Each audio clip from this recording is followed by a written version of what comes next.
So in this segment, we're going to be talking about Benjamin Netanyahu, who appears to be on trial for a few different things, which we'll talk about specifically.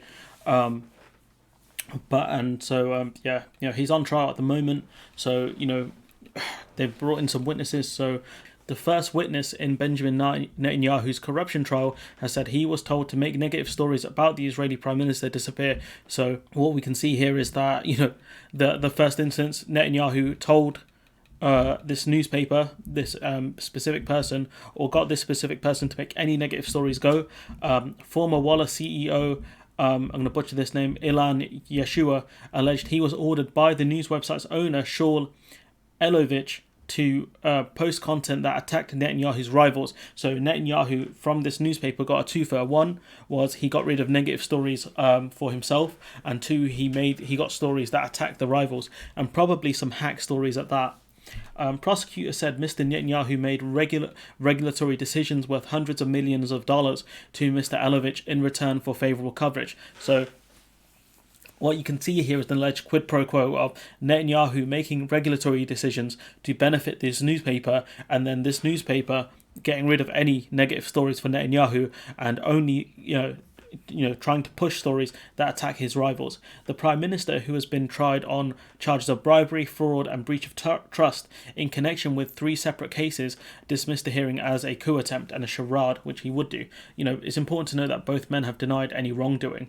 It comes as the Israeli president's parliamentarians to ask who they support to form the next government following last month's election. The vote failed to end a long period of political stalemate that has led to 4 elections in 2 years, because oftentimes proportional representation can cause issues when it comes to forming an actual government, leaving both Mr. Netanyahu's right-wing bloc and the parties opposed to him short of a majority. So he's having electoral problems as well. So if we jump to what he's been accused of, so case 1000, I don't know why it's labelled like this, it's a bit weird. He's been indicted on these 3 cases, so fraud and breach of trust. He's accused of receiving gifts, mainly cigars and bottles of champagne, from powerful businessmen in exchange for favours. So, if they can prove that, then that's an indictment of Netanyahu as a person, that he's taken bribes of, cigars and champagne, not even money. Like, at least he could have got something like a house or mansion or something, but this is how cheap it is to bribe politicians in this day and age. Fraud and breach of trust.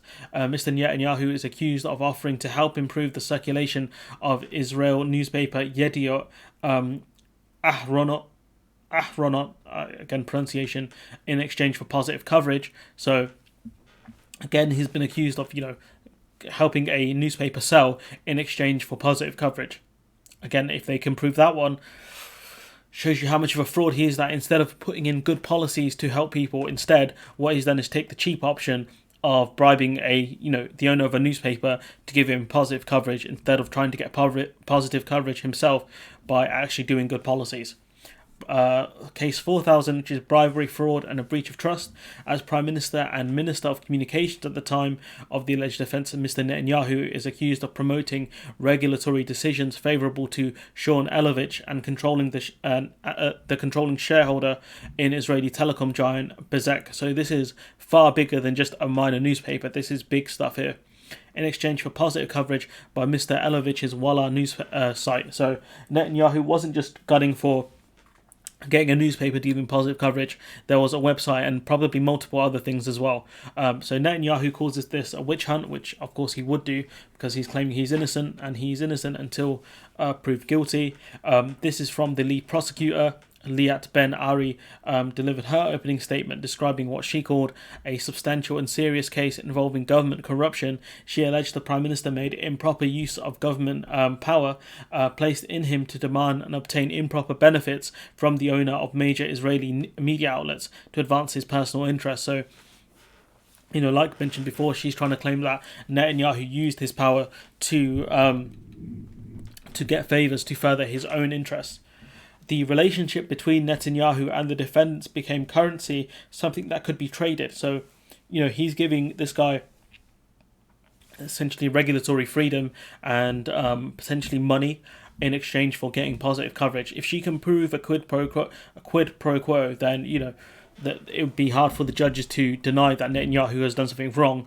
But again, she's going to need some major evidence for this. The relationship between Netanyahu and the defendant became currency. We mentioned that. She told the three-judge panel this currency could distort a public servant's judgment. So, it's gonna be interesting to see. There have been protests and stuff like that. Supporters of Netanyahu and people who don't support him.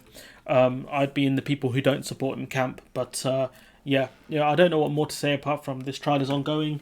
He is innocent until being proved guilty. He is also a man who has caused major problems within Palestine, has been very overly aggressive and killed children and many innocent people.